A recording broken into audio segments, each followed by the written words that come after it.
شهر رمضان الذي أنزل فيه القرآن.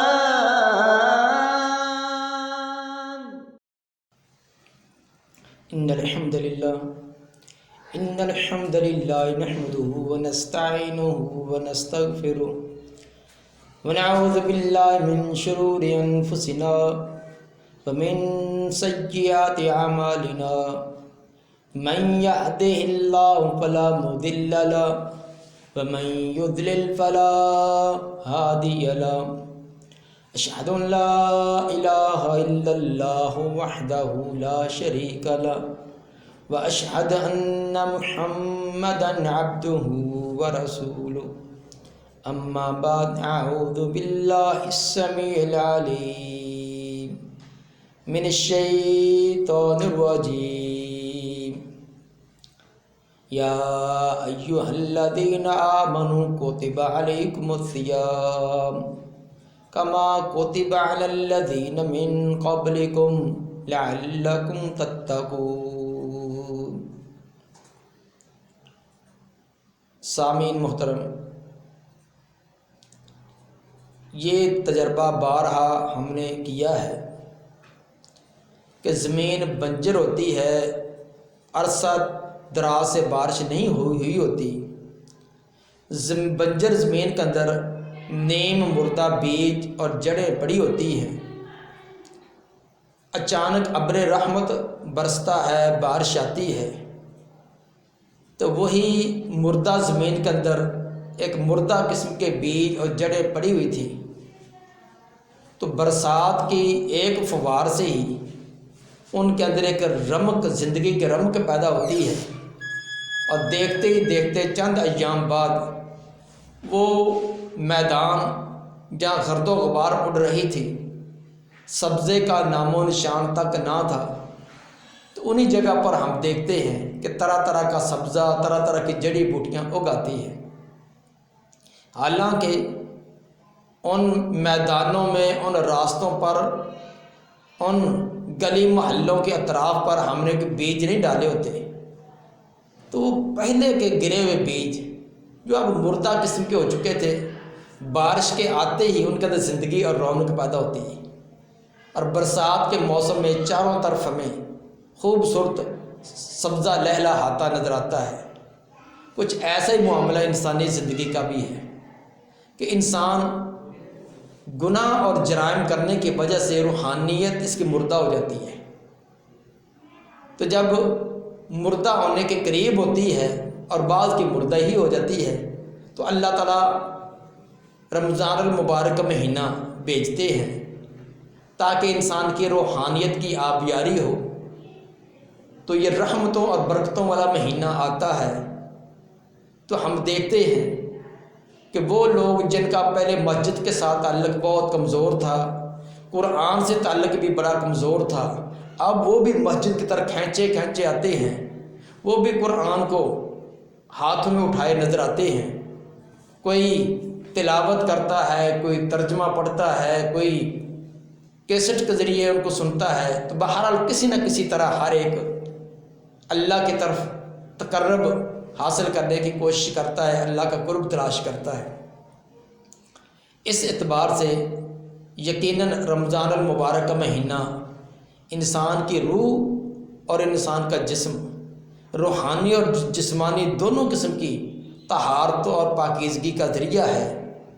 تو اس کی بہت ساری فضیلتیں اور اس کی بارے میں ترغیبیں دلائی گئی ہیں. تو بڑی فضیلت تو قرآن نے خود ہی بیان کر دی کہ شہر رمضان الذی انزل فیہ القرآن، کہ رمضان کا مہینہ تو وہ ہے جس کے اندر اللہ کی عظیم کتاب قرآن مجید نازل ہوا. تو یہ ایک بہت بڑی اس رمضان المبارک کی شان اور مرتبہ مقام ہے کہ اس کے اندر اللہ نے اپنے عظیم کلام، آخری کتاب قرآن مجید کو نازل کیا ہے. یہ سورہ بقرہ کی آیت نمبر 185 ہے، جس کے اندر یہ بیان کیا کہ شہر رمضان الذی انزل فیہ القرآن. صحیح بخاری کی حدیث نمبر 3277 کے اندر نبی صلی اللہ علیہ وآلہ وسلم کا فرمان کہ رمضان المبارک کا مہینہ وہ ہے جس کے اندر جنت کے دروازے کھول دیے جاتے ہیں، جنت کے دروازے کھول دیے جاتے ہیں اور جہنم کے دروازے سیل کر دیے جاتے ہیں، بند کر دیے جاتے ہیں، اور باغی اور سرکش شیاطین کو ان کو بھی قید اور جکڑ دیا جاتا ہے تاکہ وہ اللہ کے بندوں کو گمراہ نہ کر سکے۔ اندازہ کریں کہ یہ مہینہ کتنی برکتوں والا کہ جنت کے دروازے کھول کر انتظار ہو رہا ہے کہ اللہ کے بندے نیکی کر کے جنت کی طرف زیادہ سے زیادہ رغبت کریں، اور تھوڑے تھوڑے اعمال کر کے بھی ان کو جنت کے پروانے دیے جاتے ہیں، اور دوسری طرف جہنم کے دروازے بالکل بند کر دیے جاتے ہیں۔ یہ الگ بات کہ بعض بدقسمت وہ جہنم کے دروازوں کو بھی سر مار مار کر اپنے سر کو پھوڑتے ہیں، کھولنے کی کوشش کرتے ہیں، اور رمضان کے اندر بھی وہ اپنے بغاوت اور سرکشی سے باز نہیں آتے۔ شیاطین کو بھی اور اسی طرح باغی قسم کے جنات کو بھی جکڑ دیا جاتا ہے، قید کر دیا جاتا ہے تاکہ وہ اللہ کے بندوں کو گمراہ نہ کر سکے۔ اسی طرح صحیح بخاری کی حدیث نمبر 1886 کے اندر نبی صلی اللہ علیہ وآلہ وسلم کا فرمان موجود ہے کہ من قام رمضان ایمان و احتساب غفر له ما تقدم من ذنبه، کہ جس نے رمضان کے اندر من صام رمضان، جس نے رمضان کا روزہ رکھا، اس کے اندر یہ قید بیان نہیں کی کہ سارے رکھے یا بعض رکھے، بارہ جس نے رمضان کا روزہ رکھا غفر له، لیکن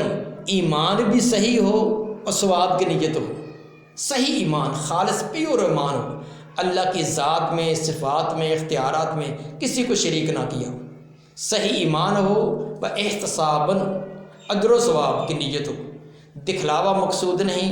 شہرت مقصود نہیں، اپنے آپ کو روزے دار ثابت کرنا مقصود نہیں، اللہ کی رضا کے لیے کیا، تو نتیجہ غفر له ما تقدم من ذنبه، اس کے زندگی کے جتنے بھی پہلے گناہ ہیں سب کے سب معاف کر دیے جاتے ہیں۔ کتنا عظیم مرتبہ مقام ہے کہ رمضان کا روزہ رکھنے سے سارے گناہ معاف۔ اسی طرح اسی روایت کے دوسرے حصے میں فرمایا کہ من قام رمضان ایمان و احتسابا، جو رمضان المبارک کی رات کو قیام کرے، تراویح کی شکل میں،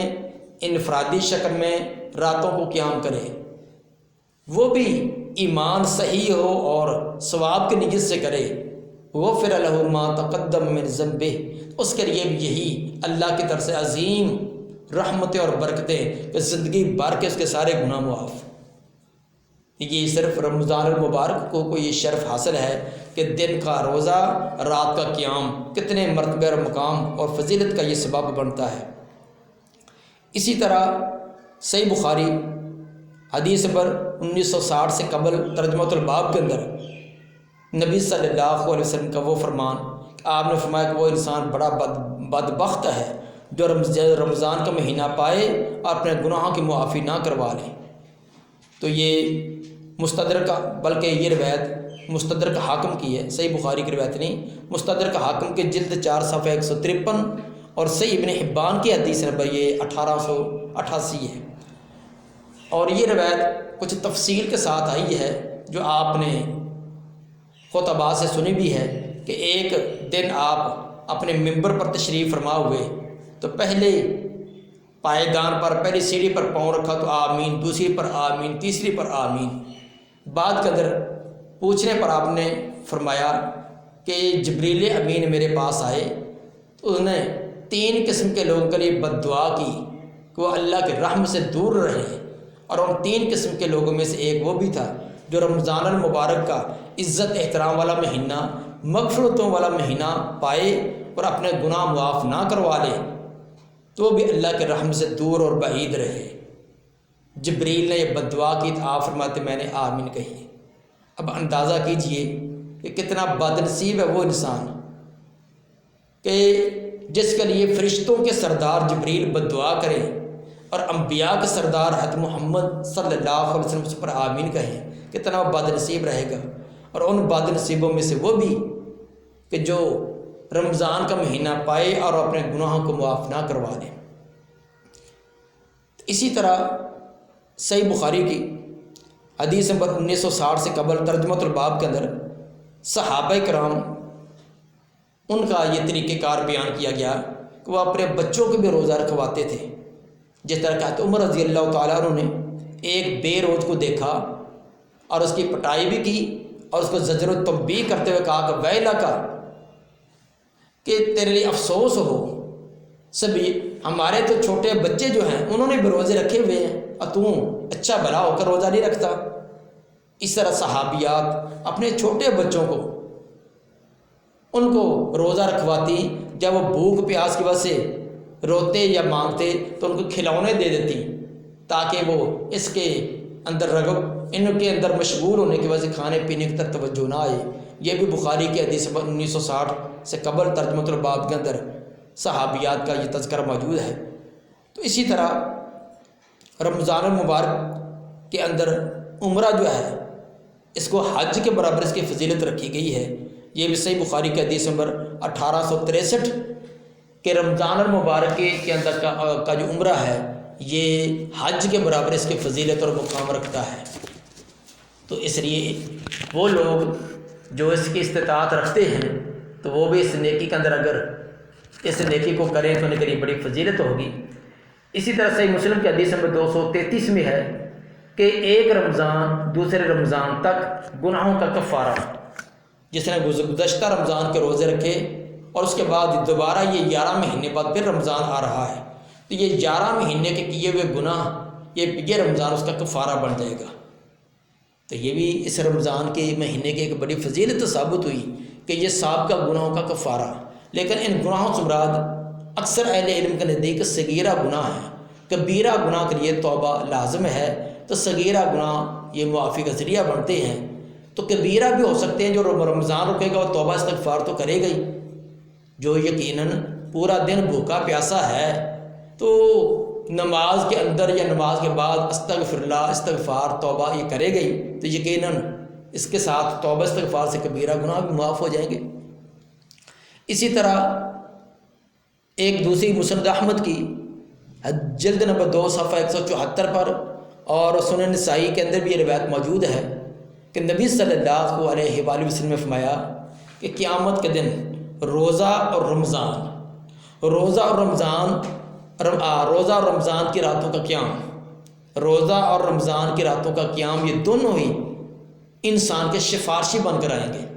دونوں سفارش کریں گے. وہ روزہ کہے گا یا اللہ پورا دن میں نے اس کو کھانے پینے سے باز رکھا،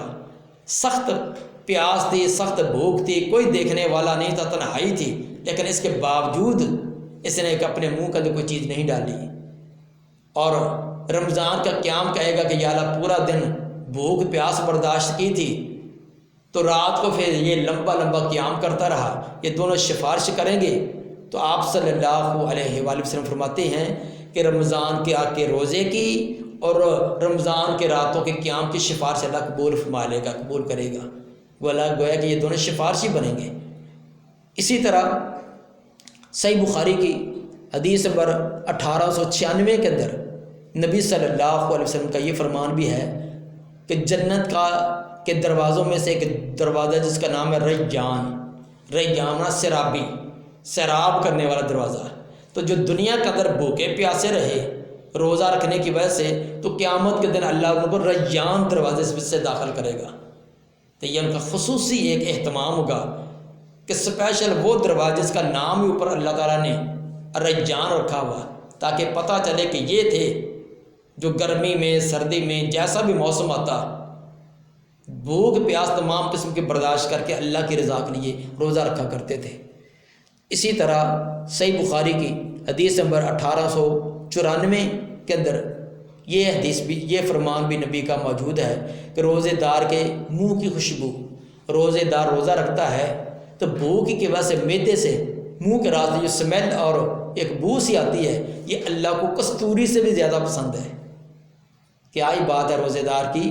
کہ روزے دار کے منہ سے ایک بو سی آتی ہے، کسی دوسرے کے منہ کے قریب وہ سانس لے تو اس کو تو ناپسند لگتی ہے کہ اس کے منہ کے اندر سمیل آ رہی ہے، لیکن اللہ کو وہ اتنی محبوب کہ کستوری سے بھی زیادہ. وجہ اس کے منہ کی یہ سمیل اس کی بھوک اور پیاس کی وجہ سے ہے. تو یہ تمام کی تمام فضیلتیں رمضان المبارک کو حاصل ہیں. تو ہمیں چاہیے کہ آنے والا رمضان اس کے اندر تمام قسم کی سستی و کوتاہیاں ختم کر کے پوری کی پوری ہمت باندھ کر کوشش کریں کہ ہم نے دن کو بھی رات کو بھی اللہ کی تمام رحمتوں کو سمیٹنا ہے اور اپنے سیاہ دفاتر کو